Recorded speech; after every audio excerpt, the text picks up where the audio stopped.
Welcome to the Mulligan Mafia, everybody. And if you haven't guessed by now, we are going to be covering the Good breakup.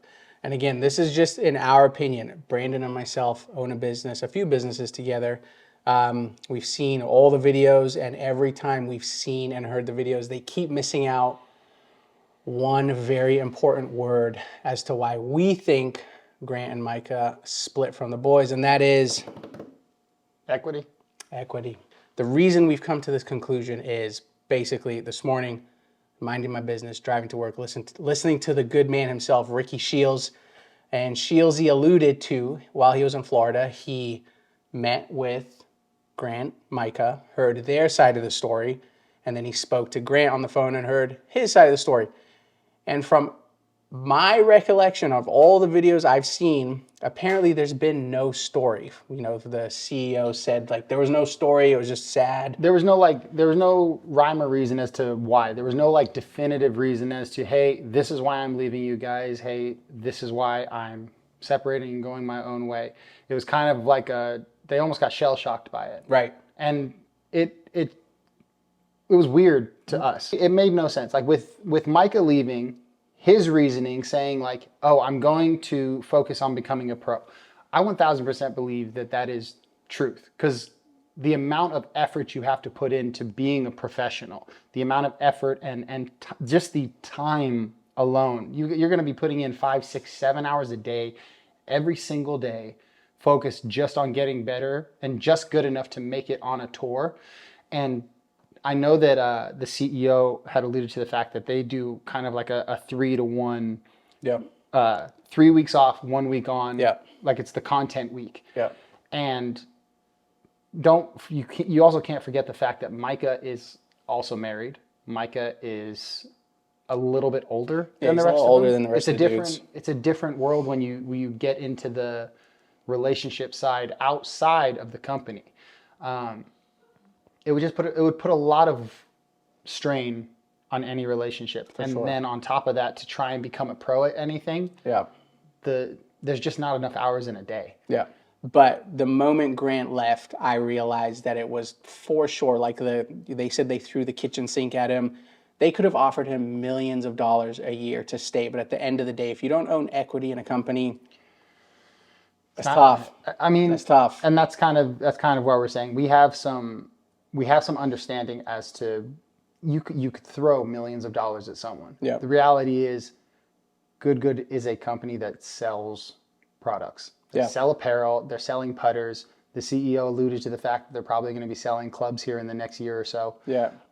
He also mentioned, I don't know if you heard, he also mentioned that the income that they receive, it's like 20% from YouTube, but it's like 70% from apparel. So if Grant and Micah do not own any equity in this company, I don't know. This is just speculation. This is just our take, but I'm assuming they weren't entitled to a piece of that 70% pie, right? Which is huge. The reality is only a handful of those guys have ownership in this company. Correct. So like how it's split, from what we can gather, is this guy, Matt, had good in the back of his head for a long time, because he did this with a fishing group. So basically what he did is he took this group who were fishing guys on YouTube. What was it, the Guggen? I'm not sure. Yeah, the Guggen Squad, something like that. And basically took these characters and found a way to turn them into a money-making machine. So it was the on-camera stuff, and then it was selling products pertaining to fishing. So from there, he created a business model for himself, and the dude said he played college golf, so he's a golfer at heart. He's passionate about golf, and he wanted to replicate what he did in the fishing space in the golf space. So that's where Garrett, Steve, Matt came along. They had just split from Bro 5 with that disc throwing guy, Brody. And in the interview, Matt alluded to that they all somewhat own like a relatively equal percentage in the company. But we're assuming that Matt and his partners, I don't know if it's one partner or multiple partners, would own 51% of the company. It was their idea, their creation, which leaves Garrett, Steve, Matt with about 16%, roughly. These are just our own, like, we've just looked at this from the outside in, and we're like, okay, this is probably how it's structured. Right.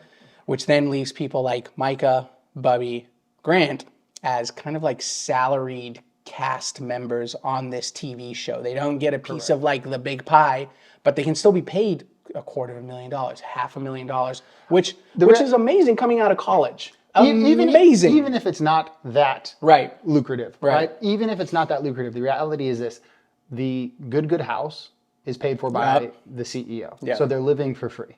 The travel that they do to all these courses, free, paid for by the CEO. So you're traveling, you're golfing, you're essentially living for free. You're living with your boys. It's a frat house that they live in. And they're all doing well. I've seen the cars that all of these dudes are driving.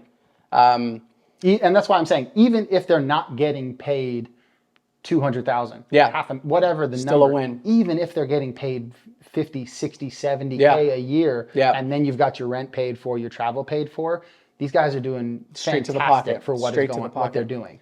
So what I think happened with someone like Grant is he came in from college, and he was very specific in his video by saying he worked for GM Golf. He worked for Good, and he worked for Good Labs. So that's 3 channels he's working for. He didn't say he was working with or building anything like that. He said he worked for them, which is fine, because if he's coming out of college and they made him an offer, hey, come work for us for these channels for X amount of dollars, completely fine.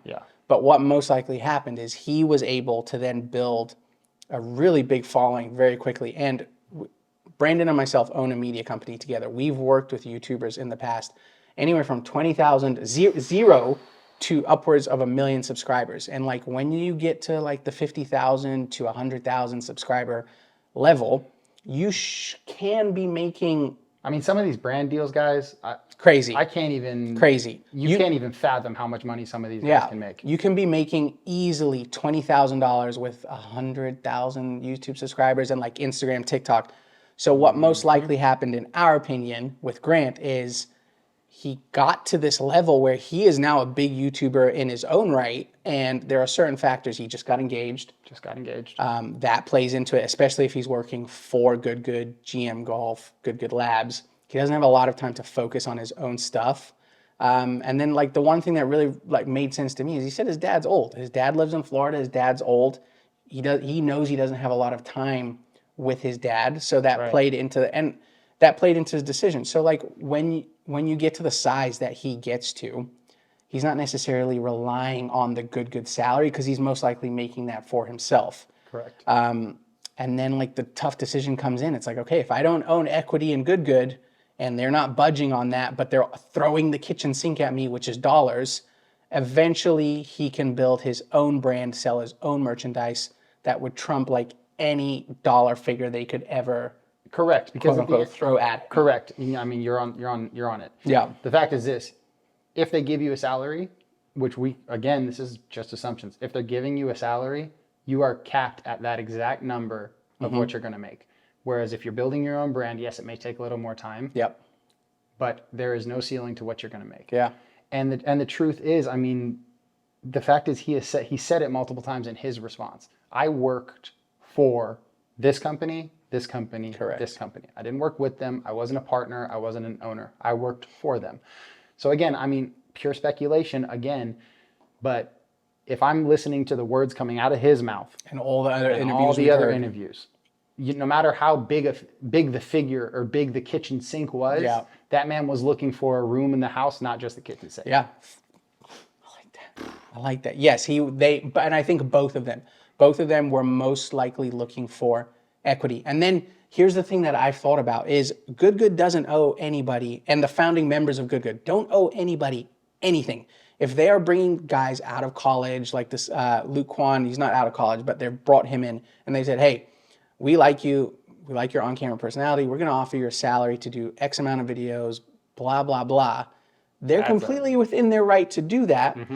But if in the flip side, when that contract kind of runs out and someone like Luke Kwan is like, hey, like I really like you guys, I'd like to be a part, ownership in the company, and they're like, oh, sorry, not gonna happen. Luke's got to move because he's built. He is now big enough to where it makes no sense for him to stay in a company that he has no chance of like profiting from when they sell, which most likely a lot of media companies end up selling. I mean, you think about it. Every single time they are on camera, every one of them is decked out head to toe in Good Apparel. Which they make 70% of their income from. So if you know you're a walking billboard, Yeah. and it costs, and they're going to pay you 200, let's just rough figure, 200K a year. I'm going to pay you $200,000 to be a walking spokesperson and billboard for this company. Yeah. But then that company on the end of the year ballot, you see that they made $30 million, Yeah. $20 million, $10 million, and you're like, wait, It's a tough one. that's a hard pill to swallow. And this was just our take as business owners based on everything we've seen, all the interviews, we've listened to it. It's interesting to us because we're kind of in the space a little bit. We've just gotten started this year. But as business owners, we've been doing this for almost a decade together. And yeah, the one thing we kept missing from every piece of content that we saw, the word we're looking for, and I think everyone's looking for, is equity. To us, it's as simple as these guys were paid employees. They built up a massive brand for themselves. They most likely wanted a piece of Good. The Good guys were like, sorry, you can't, like, we've formed this a long time ago. Like, it just is what it is. And then it's as simple as like, okay, like I have to go and create my own thing now because that just is what it is. The silver lining in it all is they've all gone on to do their own thing and they're all making content. So it's like there's more golf content to consume. Correct. And it seems like they're all happy and like everyone will come out better. Micah will come out better financially. Grant in the long run will come out financially, and Good will just keep being the powerhouse that it is. So there's no real losers in the situation. I think the only real losers are for the fans who liked that on-screen chemistry. You obviously want to see the dream team stay together, but sometimes you got to go and build your own team. Sometimes you don't get the equity you wanted, and you got to go off and do your own thing, which is what we think happened in this situation. Yeah. Long story short, Callan said it multiple times. Our opinion, it comes down to equity. They didn't have it. Good wasn't willing to give it. And they're 100% in the right to do that. That's okay. And I think that Grant, I think that Micah, I wish you both the absolute best. Good, obviously, you guys are doing fantastic. We love you. I just hope that the fans can understand that at the end of the day, this is business. If Grant can do this on his own, he has the following, he has the skill to do this. It's hard to build someone else's brand when you could do it yourself. A full inside look at how Good runs. So how they source their merchandising, how they handle the content creation. Like they have a good look at how to power a massive company. And if they couldn't join essentially the family, they have to go out and create it for themselves. And that just is what it is. All right. Well, guys, thank you for watching. Back to the regular scheduled content. We will not be making more content like this. We are trying to be professional golfers ourselves. Yes. YouTube golfers. YouTube golfers. Not YouTube golfers. YouTube golfers. But yeah, guys, leave us a comment. Let us know if you guys think we're onto it. We'll see you guys next time. We'll see you guys next time on the course because we will not be doing this sort of content. Yeah, no more. I don't like this.